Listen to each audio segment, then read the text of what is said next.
Hey friends, I want to talk about my podcast and interview styles. Uh, as far as I can tell at this point, this is just how I think about this. There are basically two styles of interview that people do on podcasts.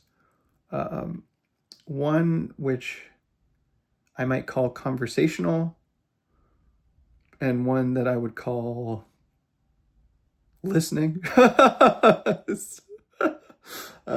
Maybe more passive. I don't know, active and passive would be a good way to put it. Um, in the more active one, the interviewer is asking questions, but also sharing themselves and stating their opinions and making it more conversational and more alive in that way and really bringing themselves to the conversation. And people like this with good reasons because it feels more dynamic and more alive and vibrant, more personable, and often more exciting moment to moment. And I really don't like this style. I get so annoyed when I listen to podcasts that are interviews with people who do this. It's a, there you can use a podcast in a lot of different ways, right? Like a podcast is just an audio file with an RSS feed attached to it. Has been since 2006 or 2007 or whatever. But, you know, um, an interview is one of the main formats of podcasts that people have converged on. And I don't like this because if I listen to an interview, I want to hear from the person being interviewed. I want to understand their life better. I want to understand their thinking better. I want to dive deep into their world. And so hearing the host interrupt with their own perspective or their own life experiences or their own feelings feels obnoxious. And even when they ask questions from that, I'm like, I don't really want to hear about them. If I wanted to hear about them, I would listen to an interview with them. So that brings me to the other style of interview, which I would call listening or passive or whatever you want to call it, which is by and large, not exclusively, but by and large, the one I would say I would demonstrate on my own podcast, where I really try to get out of the way and I want to ask questions of my host, of my guest, and host them and really let the conversation showcase them and who they are and what they think and what their life experiences have been and how they see the world. And hopefully keep my questions pretty short of like, what motivated you to do that? Or what happened then? Or why do you care about this? Or what do you think about this idea? And, that's a format that works really well for me, both as a host and if as a listener. I really like interviews where the person who's hosting does that. Like my friend Jane, actually, whenever I listen to one of her interviews, she's kind of I would say, in the same school of thought and just asks really good questions and then gets out of the way. I've made a tweet joking about that before, that like I think of my job is to ask really good questions and then get out of the way. And I like that for me. And I like listening to podcasts that are like that. And one of the best compliments I got once upon a time from my podcast was like, a friend of mine had listened to a bunch of them and she said, "You're interviewing the people I would want to interview and you're asking the same questions I would want to ask." And I just felt so seen by that and really connected. And it's like, yeah, there's a certain set of people I'm interviewing and certain shapes of questions I'm interested in. And, that's what I want to do. And for me, hosting my own podcast, I really try to hold the frame of, this is for me and I want to have the conversation that I want to have. I want to ask the questions I want to ask and connect to my guest in the way that I want to connect to them. And hopefully we have a good conversation from there that they enjoy, that I enjoy, and that's first and foremost. And we just happen to be recording it and other people can enjoy listening to it as well if they want, but I'm not necessarily doing it for them or trying to please an audience or, act a certain way. And if I veer into trying to make my podcast be a certain thing for some imagined audience, it makes me much less happy. And I've really learned that I have to stay close to my own curiosity of, who am I interested in and what topics am I interested in and what do I want to ask and what do I want to learn about? And that just doesn't work the same as like trying to interview the most famous people or something, or ask really insightful questions. Often the questions I want to ask are very simple, just like, what does this word mean? And I want to hear that person explain it, right? I could look it up, I could go read a book, but I want to hear that person explain it verbally. And I get such a transmission from that of how that person makes sense of the question and responds not only with their words, but with their body language and their tone of voice, the examples they use, all of that. I've learned so much. I really think of my podcast as my school, where it's like, this is where I get to be a learner and learn something from this person. And, a good learner, I think, in a lot of cases, shuts up and listens to the teacher and receives from the teacher and then goes and applies what they hear. And I try my best to do that. I will say that these modes are not mutually exclusive, and I'm able to do the first one, the conversational one, the active one. And often as the podcast goes on, 60, 90 minutes in, 2 hours in, I'll switch gears into a more conversational mode and reveal more of myself and share more of my opinions and more of my feelings. But I want to do that after I've already established who this person is and asked all the questions that I really want to ask them. And it's not a binary. It's not a 2-speed car, and you can kind of do 90% of one or 80% of one and 20% of the other, or 50-50. But I really like to lean towards the interviewing style that's asking a lot of questions and just listening. I'll listen to someone answer my question for an hour, for 2 hours, for 4 hours. Like if I ask one question and they give a long answer, I will happily listening. I love listening.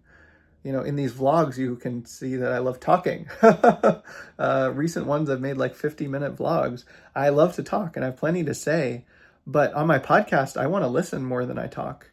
I want to hear and understand and receive more than I'm giving. And if someone, who's listening wants to hear my ideas, they can read my writing or listen to these vlogs or have me on their podcast.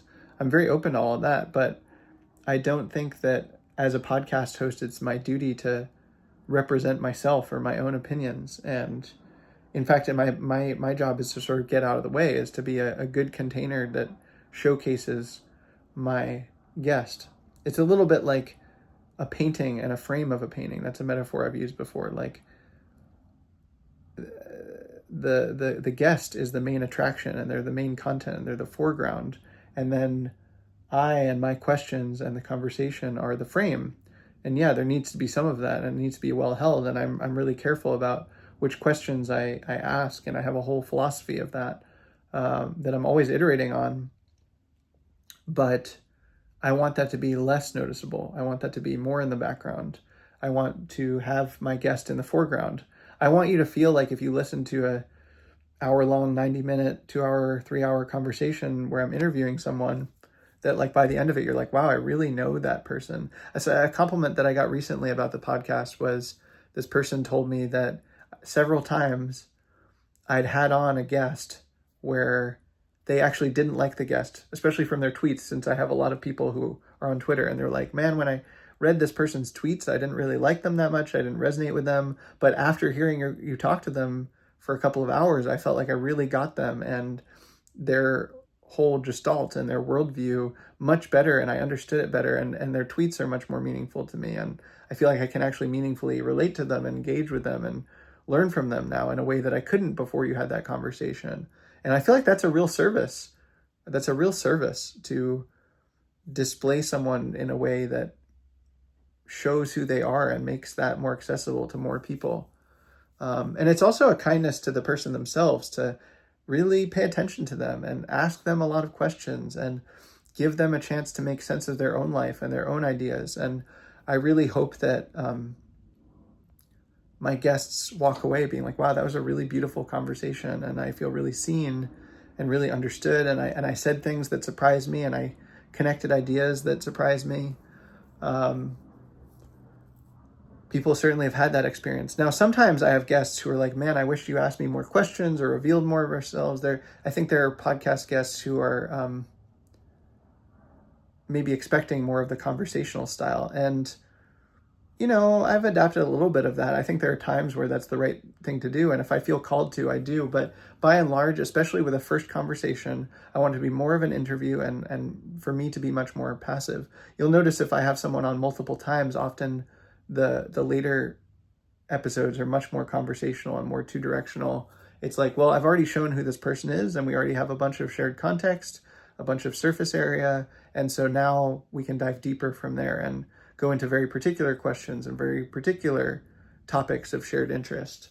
That's just how I like to do it. And if I did it the other way, I'd be abandoning myself. I'd be betraying myself. And with any kind of art that you do or any project you do, it's you can't make everybody happy, and you can't please everyone, and you can't make something that literally everyone is going to like. No matter how much I or someone else might wish that, you just can't. And so you might as well make yourself happy and do the thing that you like. And so my podcast is an expression of the thing that I like. I like the people that I'm talking to. I'm curious about them. I'm actively curious about them. And I just ask all the questions I want to ask and get out of the way. I listen to what they have to say about it. And yeah, maybe at the end, I try to open it up to a more of two-way conversation. And, also not everybody wants that. I think in reality, actually, people love receiving that much attention and that really deep attention to who someone is and how they see the world and what it's like to be them.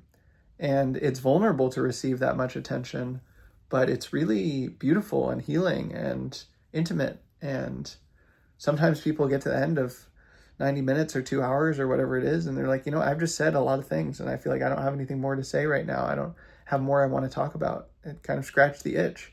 And I'm grateful for that when that happens. I will say it's often the case, and this is a little bit of a tangent, but the questions that I ask at the start are often much simpler. And, I ask everyone about their life story, and I'll be like, I don't know, can you explain this idea to me? Or tell me about this part of your life, or tell me about this part of your ideas. I start with very broad questions. And then as the time goes on, I get more specific with my questions. And often, once there's a fair bit of context in the room, as it were, in the conversation, then I will be inspired to ask very specific questions, and often very unusual questions that I'm surprised that I'm asking, even questions I've never asked before. I'm like, I don't know why I'm asking this. I've never asked this before. I'm not even sure how to put this to words because it's kind of a weird question, but there's something here. And I can tell you, if that happens, that's always so juicy. It's like the whole conversation shifts. And for me, that's only possible, at least that I know how to do, from having had all of those simpler questions first and putting that context in the room, and I don't know, hearing someone's voice or watching their body language as they talk about it, and receiving that into my body and my nervous system and my mind and my heart, and digesting that in real time, and listening a lot, just really deeply listening to someone. That's where those weird questions come from. That's where those questions that really shake up the conversation come from. And if I was just talking about how I see things, I wouldn't really be listening in the same way. I wouldn't have that space to really receive someone in their world and let that enter my nervous system and digest it and connect it to my own thinking. And so having a lot of time to really deeply listen to someone and engage with what they're saying is what makes those kinds of questions possible, and then leads to that really generative, juicy conversation that often happens in the last 30 or 40 minutes or whatever.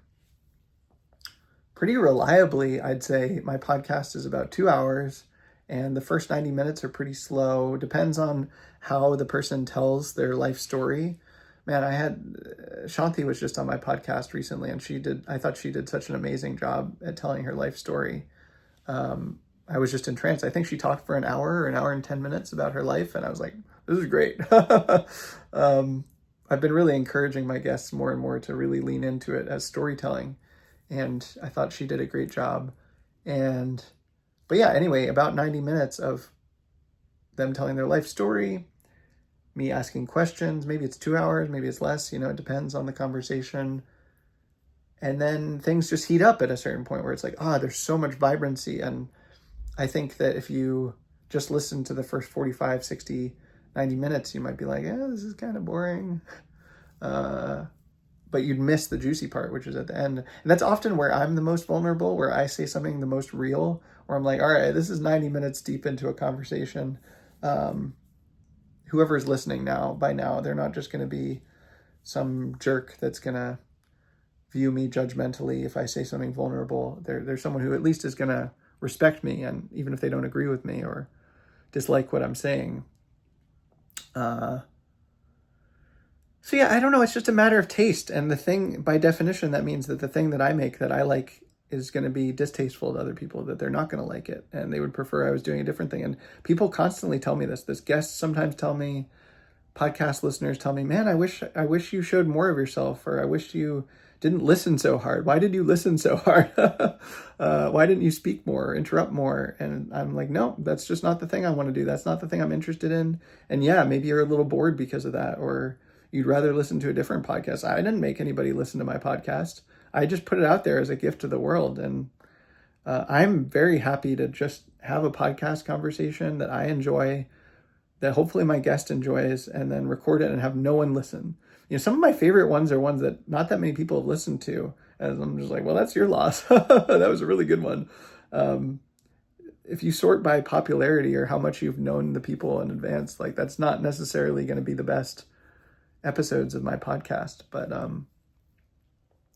yeah, that's a bit on interviewing styles. And I think it's worth knowing which, it's probably an oversimplified dichotomy or structure of how interview styles work. I'm sure someone else would have a different taxonomy, but it's worth thinking about, especially if you have a podcast, what you want to do and what a really good one is to you, and doing that. Like maybe for you, you listen to this and you're like, you're totally right about these two kinds, and I really want to lean into the conversational thing, and I don't want to do just an interview of someone. It's like, well, great, live your best life. Like, I might not listen to that podcast as much, but you should like the thing that you're making and that you're doing.